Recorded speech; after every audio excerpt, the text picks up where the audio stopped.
जहां पर एक बल्ले को हराने के लिए सब चोर इकट्ठे हैं, एक बल्ले को हराने के लिए तो लगे रहें। अगर अभी कुएं से कुत्ते को ना निकाला गया, ये जो गंद है इस जमहूरियत के अंदर, इसको ना निकाला गया, जितना मर्जी तो कुएं को कुत्ता साफ कौन है सर? हम बैठने आपने लफ्ज इस्तेमाल किया, ठीक है, इलेक्शन अनाउंस करें। सर ये आपका इशारा किस तरफ अनाउंस करें, नहीं, इशारा किस तरफ है बुखारी तैयार है। अगर एमी कोई बेतुकी बातें शुरू कर दे तो उसका हल मेरे पास नहीं है। वो फिर आइन को, सुप्रीम कोर्ट में हम चले गए हैं तो आइन को चैलेंज उधर कर लें। ये पार्लिमानी पार्टी का प्रेरोगेटिव है। पार्लिमानी पार्टी अगर अक्सरियत से एक साथ हो तो वो जो चेयरमैन है उसकी बात को रद्द किया जा सकता है। एक बार फिर आपको खुशामदीद कहते हैं। ब्रिगेडियर साहब, वक्त कम है, मुख्तसर मुझे कमेंट कर दीजिएगा। बैकएंड के ऊपर इस सियासी दर्जा हरारत को कम करने के लिए, सियासी जमातों को साथ बिठाने के लिए क्या बैकडोर पे कोई मामला चल रहे हैं? एस्टैब्लिशमेंट कोई रोल अदा करने को तैयार है? देखिए किसी के पास जी ब्रिगेडियर साहब, देखिए किसी के पास कोई ऐसी डेफिनेट खबर नहीं है। आप देखिए कि ये कल दोपहर से जो खबर आई थी तो उसमें भी बड़ी डिवीजन हुई और फिर DGISPR को भी कोर्ट किया गया है कामरान खान साहब ने कि जनाब ऐसी कोई बात नहीं है। तो लेकिन रात को फिर जब प्रेसिडेंट साहब की ट्वीट आई, इसका मतलब ये कि कहीं ना कोई सोच है, क्योंकि प्रेसिडेंट साहब ने भी ये ट्वीट की है। मेरी इंपॉर्टेंट बात ये है जो मैं आज आपके प्रोग्राम में करना चाहता हूँ। 11 साल पहले डॉक्टर तारुल काजी साहब ने कहा था सियासत नहीं रियासत। मैं समझता हूँ आज भी हमारे मोहतरम सियासतदानों को बैठना चाहिए, इकट्ठे बैठना चाहिए। बहुत ज्यादा ये तनाव पैदा हो गया मुल्क के अंदर, इकोनॉमी बुरी तरह अफेक्ट हो गई है। ऑर्डर्स हो गया कि जनाब एसेट्स को जो बेचना है वो एक अलग एक मसला कब से खड़ा हो गया है। बड़ी तशवीशनाक सूरत हाल है। तो खुदारा हमारे सियासतदान बैठे, पाकिस्तान को निकाले सूरत हाल से। Rise above egos, rise above personal interest, rise above party interest, Pakistan की बात सोचे। मैं खास आपके प्रोग्राम में ये बात कहने ले आए हूं। मैं उम्मीद करता हूं कि ये जो धमकियां दी जा रही हैं कि इदारों के बाहर हम ये करेंगे, ये धरना देंगे, खून बेसी, ये तमाम चीजें, भाई खुदारा, चाहे वो इमरान खान की पार्टी हो, चाहे PTI हो, चाहे इत्तेहादी हो, ये चीजें खत्म होनी चाहिए। मैंने जो एक बात नोट की है वो ये है कि मेरे भाई सेनेटर साहब ये कह रहे हैं कि जब हमारी बात सुनोगे तो हम बैठेंगे। मैं ये कह रहा हूँ हम लोग बिल्कुल बैठने के लिए तैयार हैं, इस मुल्क की मफाद को आगे लेके चलने के लिए। ब्रिगेडियर साहब ने बड़ी खूबसूरत बातें की, हम बिल्कुल करेंगे।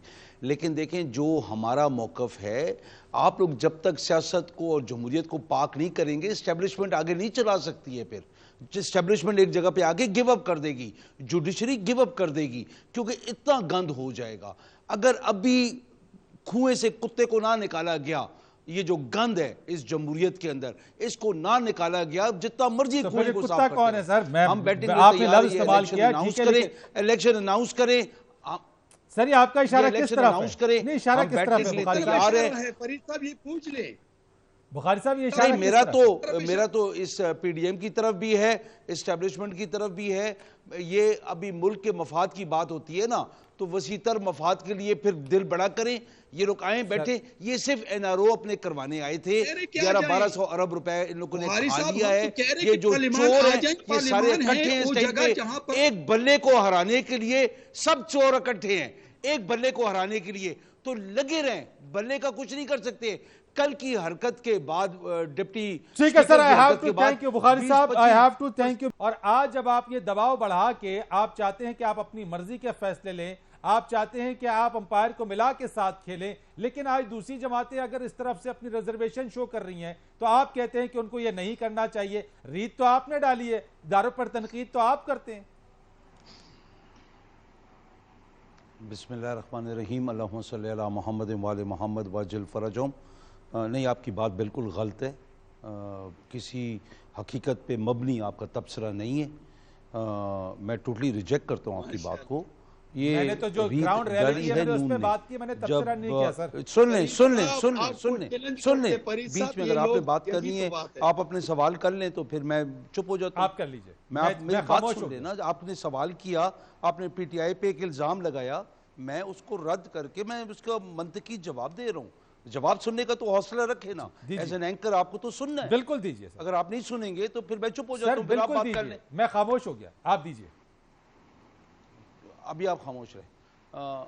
आपकी बात बिल्कुल गलत है, मैं रिजेक्ट करता हूँ। कोई हकीकत इस पे नहीं है जो आपने कहा कि हमने शुरू किया, शुरू इन्हीं किया जहाँ पे chief of the army staff का नाम लिया, चीफ ऑफ आईएसआई का नाम लिया। इन लोगों ने सुप्रीम कोर्ट में माजी के अंदर ब्रीफ केसेस जाके जजेस को दिए और उनसे फैसले करवाए। इन लोगों ने एक जज को पीटा पकड़ के, एक आर्मी चीफ को अगर इन्हें जहर नहीं दिया लेकिन टेंशन से मार दिया। इन लोगों ने मुशर्रफ साहब को हवा में इंडिया के हवाले करने के लिए तैयार थे, सिर्फ अपनी हुकूमत के लिए। आप मतलब कैसी बातें आप कर रहे हैं? आप एंकर हैं यार, आपको तो पता होना चाहिए इन्हें क्या किया।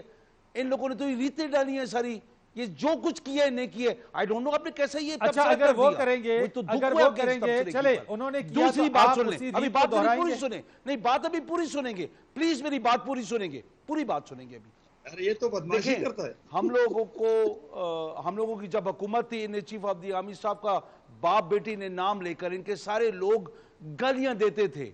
हम लोगों ने तो सिर्फ ये कहा कि न्यूट्रल्स को न्यूट्रल रहना चाहिए था, या अगर कोई साजिश थी उस साजिश को रोकना चाहिए था। इनके जो हल्फ होता है फौज का, हम बैरूनी और अंदरूनी साजिशों का हम लोग मुकाबला करेंगे, हम लोग मुल्क का दिफा करेंगे। तो खान साहब ने तो यही कहा कि अमेरिका की एक साजिश थी और ये नेशनल सिक्योरिटी काउंसिल ने और DGISPR ने अपनी प्रेस कॉन्फ्रेंस में कहा। यार सुने तो सही आप लोग, उसको क्यों आप लोग इग्नोर कर रहे हैं? आप अभी चीजों को उठाते हैं। उनने कहा मुदाखलत हुई है, बहुत बड़े पैमाने पे मुदाखलत हुई है। मुदाखलत साजिश के बगैर हो जाती है बकौल एतजाज एहसन के। मतलब कैसी है आप लोग बच्चों की तरह अवाम को बेवकूफ बना रहे हैं यार। इन लोगों ने साजिश की, उस साजिश के ये पिट्ठू हिस्सा बने, क्योंकि ये लोग अमेरिका के नीचे लेटने के लिए हमेशा ये लोग तैयार होते हैं, सिर्फ हुकूमत के लिए। इनको पता था कि मईशत का बेड़ा गर्क हो जाएगा। खान साहब ने न्यूट्रल्स को बताया कि मईशत तबाह हो जाएगी, हमने बड़ी मुश्किल से इसको अपनी जगह खड़ा किया है और इसको हम तरक्की की तरफ लेके जा रहे हैं, सही डायरेक्शन शुरू हो गया था। ये तो अभी इन लोगों की अपनी रिपोर्ट्स बताती हैं, वर्ल्ड बैंक बताता है, सारे बताते हैं। अगर कोई कहे मईशत तबाह हो गई है तो वो सिवाय झूठ के उसके पास और कुछ भी नहीं है। मेरे साथ बहस कर ले, मिफ्ता इस्माइल आगे बात कर ले कि जब वो कुछ भी नहीं था, अपोजिशन में था, तब बातें और करता था, शहबाज शरीफ बातें और करता था, अभी आके झूठ बोलना शुरू कर दिए, अभी मुश्किल फैसले बन गए। जो बात हुई है यहाँ पे, मेरे भाई ने पीपल्स पार्टी वाले, पीपल्स पार्टी के आई थिंक या PMLN के जो भी हैं, सेनेटर बैरहमान तंगीज़ साहब है पीपल्स पार्टी के, नहीं पता है। मेरे भाई हैं, अस्सलाम वालेकुम सेनेटर साहब, मेरे भाई को हकीकत का नहीं पता है। हकीकत ये है, कॉन्स्टिट्यूशन कहता है कि पार्लिमानी पार्टी जो है वो जब बैठ के फैसला करती है, अगर उसकी मेजॉरिटी एक तरफ है तो वो फॉरवर्ड ब्लॉक भी बन सकता है 8वीं तरमीम के बाद, और वो जो फैसला करे वो सुना जाता है। यहाँ पे खत आया स्पीकर साहब को, पता नहीं कैसे डिलीवर हुआ। वो खत चौधरी शुजात का है भी है कि नहीं है, उनने फोन पे किससे तस्दीक ली, वो तो उनने किया, वो कह रहे हैं ना अदालत जा रहे हैं। लेकिन मुझे इतना बता दें कि पार्लियामेंट्री पार्टी जो है उसका लीडर की कोई अगर हैसियत नहीं है तो फिर कौन सी बात की अब जमहूरियत की बातें करते हैं। इनने बात की खान साहब की। खान साहब ने जब बोला कि चौधरी परवेज इलाही को वोट देना है, हमारी पार्लियामानी पार्टी का इजलास हुआ इधर अपना असेंबली के कैफेटेरिया में, हमारे लॉबी में, वहां पे पार्लियामानी लीडर ने बात की, सब ने उनकी तायीद की। अब ये आप समझें, ये प्रोसेस है, इस प्रोसेस को समझे। अगर एमी कोई बेतुकी बातें शुरू कर दे तो उसका हल मेरे पास नहीं है। वो फिर आइन को, सुप्रीम कोर्ट में हम चले गए हैं तो आइन को चैलेंज उधर कर लें। ये पार्लियामानी पार्टी का प्रेरोगेटिव है। पार्लियामानी पार्टी अगर अक्सरियत से एक साथ हो तो वो जो चेयरमैन है उसकी बात को रद्द किया जा सकता है।